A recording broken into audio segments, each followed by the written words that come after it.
السلام علیکم عزیز طلبہ، آج ہم قرآن مجید کی واقعات میں سے قصہ ذوالقرنین پڑھ رہے ہیں۔ آج ہم اس کا دوسرا حصہ شروع کریں گے۔ ذوالقرنین بادشاہ کی شمالی مہم۔ ذوالقرنین فوج لے کر شمالی مہم پر روانہ ہوا اور بحیرہ خوزر، کیسپین سی اور بحیرہ اسود، بلیک سی اور ان کے درمیان واقع پہاڑی سلسلہ کاکیشیا تک پہنچ گیا۔ یہ پہاڑی سلسلہ ایک قدرتی دیوار کی مانند دونوں سمندروں کے درمیان حائل تھا۔ اس پہاڑی سلسلہ میں ایک درہ تھا۔ یہاں ذوالقرنین کی ملاقات ایک ایسی قوم سے ہوئی جو اس کی زبان نہ جانتے تھے۔ اس قوم نے ترجمان کے ذریعے ذوالقرنین سے درخواست کی کہ شمالی قومیں یاجوج اور ماجوج اس درہ میں سے ہمارے ملک میں گھس کر ہمیشہ فساد مچاتی ہے اور ہمارا امن برباد کرتی ہے۔ انہوں نے ذوالقرنین سے درخواست کی کہ اگر آپ ہمارے اور ان قوموں کے درمیان ایک بند دیوار تعمیر کر کے ان کا راستہ روک دیں تو ہم آپ کو معاوضہ ادا کریں گے۔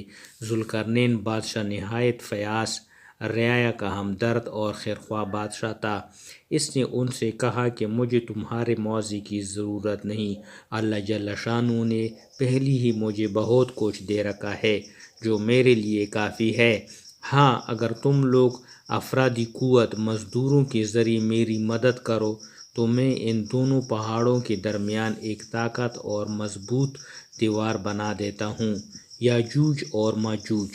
ایک رائے کے مطابق یاجوج اور ماجوج سے مراد غالباً روس اور چین کے شمال مشرقی میدانوں کے وحشی، طاقتور اور جنگجو قبائل ہیں جو تاتاری اور منگولی وغیرہ کے ناموں سے مشہور ہیں اور قدیم زمانے سے متمدن ممالک پر حملہ کرتے رہے ہیں۔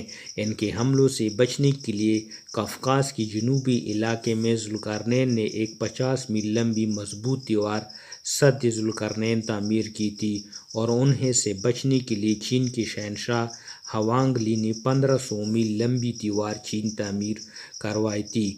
شمال مشرقی اس علاقے کا بڑا حصہ اب منگولیا کہلاتا ہے۔ اس کا قدیم نام موک تھا جو یونانی زبان میں میک اور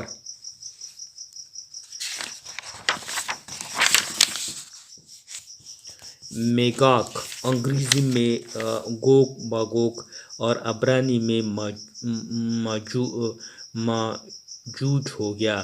البتہ واضح رہے کہ روس اور چین کے میدانی لوگ یاجوج ماجوج کی نسل سے اگرچہ ہو سکتے ہیں، لیکن یاجوج ماجوج کی یہ سریلے کا قرب قیامت میں ظہور ہونا قرآن سے معلوم ہوتا ہے۔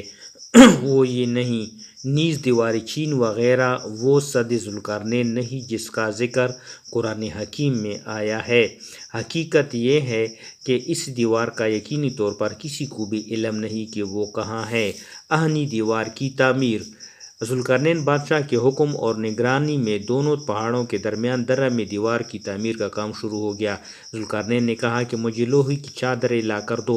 پھر جب دونوں پہاڑوں کے درمیان درہ کو لوہے سے برابر کر دیا تو ذوالقرنین بادشاہ نے آگ جلانے کا حکم دیا، یہاں تک کہ جب دیوار لال انگارے کی طرح ہو گئی تو اس پر تانبا پگھلا کر انڈیل دیا گیا تاکہ درازوں یعنی سوراخوں، شگافوں اور جوریوں وغیرہ کو پر کر دیا جائے۔